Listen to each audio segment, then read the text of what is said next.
Hey everybody, Jay Super Awesome here. I'd like to welcome you all to episode number 19 of my Slasher Movie Archives.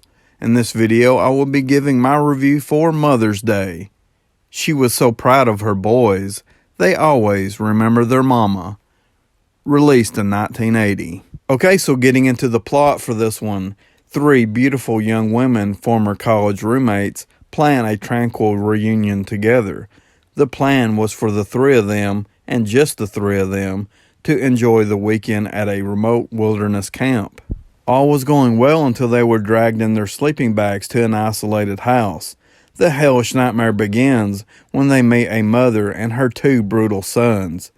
Their relationship proves to be a travesty of maternal indulgence as the mother supervises and sanctions her sons' bizarre games of terror using the co-eds as victims. This mother sure was proud of her boy's talent with an electric carving knife. Wouldn't any mother be? Okay, so getting into my thoughts for this one. Mother's Day is a slasher movie that I have always enjoyed. It was released in 1980 and was directed by Charles Kaufman, brother to Lloyd Kaufman, who acted as associate producer of the film. It was originally released on VHS by Media Home Entertainment.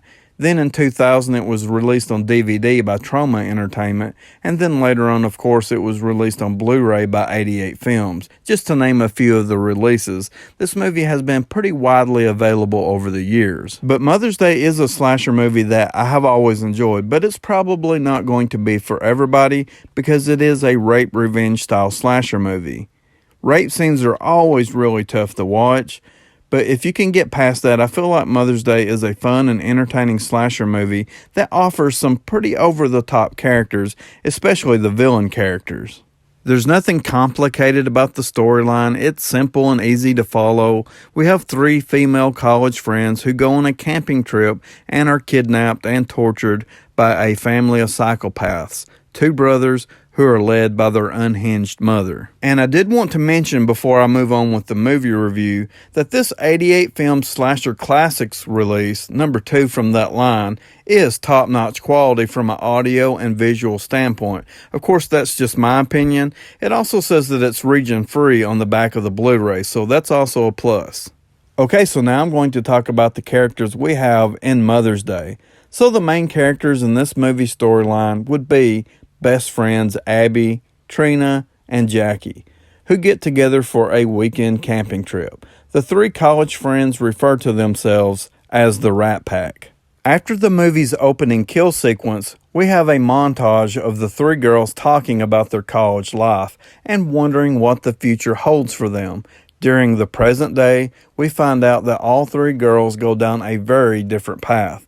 Trina lives the rich lifestyle in Beverly Hills, where she has fancy pool parties where her guests snort drugs. Abby lives in Chicago and looks over her mother, who is a very sick woman. Jackie lives in New York and is a person who seems to find herself in the worst relationships possible.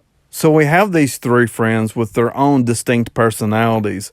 I feel like the movie did a great job of setting up these characters. They're clearly friends who care about each other, and even after being trapped in this hopeless situation together, they don't give up. They stick together and fight for survival and seek revenge together. Overall, I really enjoyed the characters in this movie. We also have a few fun side characters as well, one of them being the creepy gas station attendant who delivers the cryptic warning for the girls. I thought the acting in this movie was really good, and I really enjoyed the dialogue as well. Okay, so now I'm going to talk about the most important part of a slasher movie, that is the killer and the kills. I absolutely love this family of psychopaths. These characters are super fun and played way over the top. Led by Mother, her boys Ike and Billy Ray are supervised and trained to stalk, rape, and murder female victims. After they kidnap a trio of college girls, they use the girls for various practice scenarios, helping them hone in on their rape and murder skills. Just like any good athlete who trains for a big game, these killers are training to perfect their murder skills, much to the delight of their mother, who cheers them on.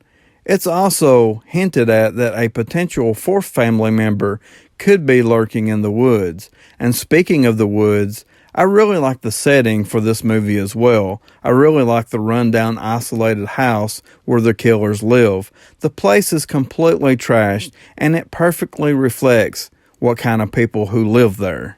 And as far as the kills go, the movie has a pretty decent body count. After the opening kill sequence, it takes a good while before the kills start happening again. So that's probably my biggest complaint with this movie. We do have a really awesome machete decapitation and several strangulation and suffocation type kills. But the final kill of this movie is so bizarre you have to see it to believe it. Something else I thought was really bizarre about this movie is the fact that it's called Mother's Day. It doesn't really focus on the holiday much at all, if any, so I always found that to be really weird. But it does in fact focus on a family of psychopaths led by an unhinged mother, so there is that. Anyway, I really enjoyed Mother's Day. IMDb give it a 5.4. I'm going to give it a 7 out of 10. That's going to do it for this video. Always remember, evil never dies, it rests for a while. It watches, it waits.